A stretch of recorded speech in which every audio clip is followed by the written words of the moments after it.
Screen টাইমের ফলে অনেক বাচ্চাই কিন্তু দেখা যাচ্ছে খাবার সময় তাদের মোবাইলটা লাগবেই। এই যে একটা অভ্যাস তার তৈরি হয়েছে, এই অভ্যাসটা পরিবর্তন করতে পরিবার কিভাবে এই অভ্যাসটা তারা পরিবর্তন করতে পারে? এটা খুব বেশি বেড়ে গেছে যে মোবাইল ছাড়া বাচ্চারা খায়ই না। নর্মাল বাচ্চাই দেখবেন, কোনো বাড়িতে যাবেন দেখবেন যে মোবাইল ছাড়া খাচ্ছেই না। তো এটা যেহেতু অভ্যাস এবং স্পেশাল বাচ্চারা একটা অভ্যাসের উপরে সবাই আমরা আর কি অভ্যাসের উপর নির্ভরশীল হয়ে যায়, এইটাই করতে থাকি। তো এটা ছাড়ানো আসলেই টাফ, একদিনে সম্ভব না। একটা অভ্যাসকে 2 বছরের বাচ্চা অথবা 4 বছরের একটা বাচ্চাকে 4 বছরের তার অভ্যাসটাকে আমরা হয়তো বা একদিনে ঠিক করতে পারবো না, আস্তে আস্তে করতে হবে। তো এটার জন্য কিছু করতে পারি।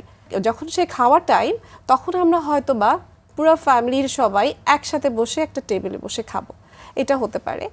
এবং ওই টেবিলে বসে খাওয়ার সময় আমরা অবশ্যই চেষ্টা করব যে ওই স্ক্রিন জাতীয় যে কোনো জিনিস, সেটা টেলিভিশন হতে পারে, সেটা অফ করে দেবে।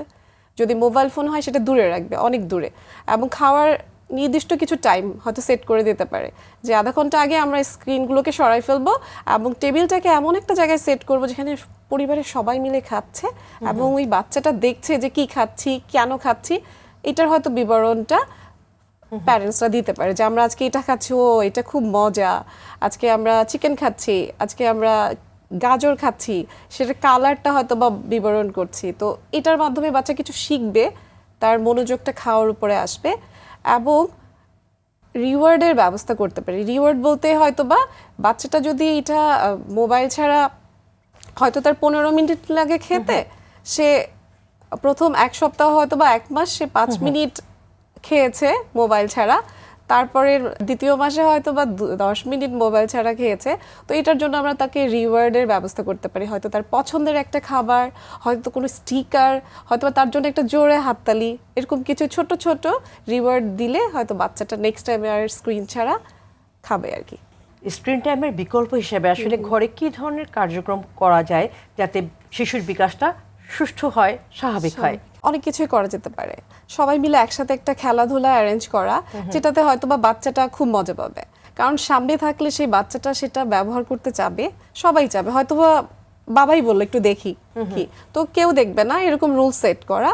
কিংবা আমরা স্ক্রিনের মাধ্যমেই হয়তো বা কোনো কিছু সেট করা, একটা কিছু হচ্ছে স্ক্রিনের মধ্যে, একটা গেমস, সেই গেমসটাই সবাই মিলে খেললাম।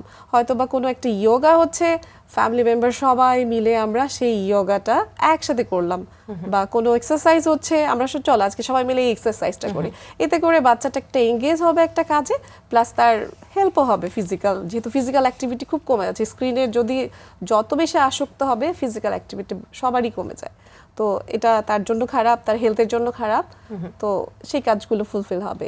এখানে পরিবারের সকল সদস্যের একটা ইনভলভমেন্ট অন্তর্ভুক্তি ব্যাপার আছে এবং সবাই মিলে এই কাজগুলো করলে ধীরে ধীরে শিশুর স্ক্রিনের প্রতি যে আসক্তি বলি বা সময় কাটানোর যে প্রবণতা, সেটা কমে আসবে।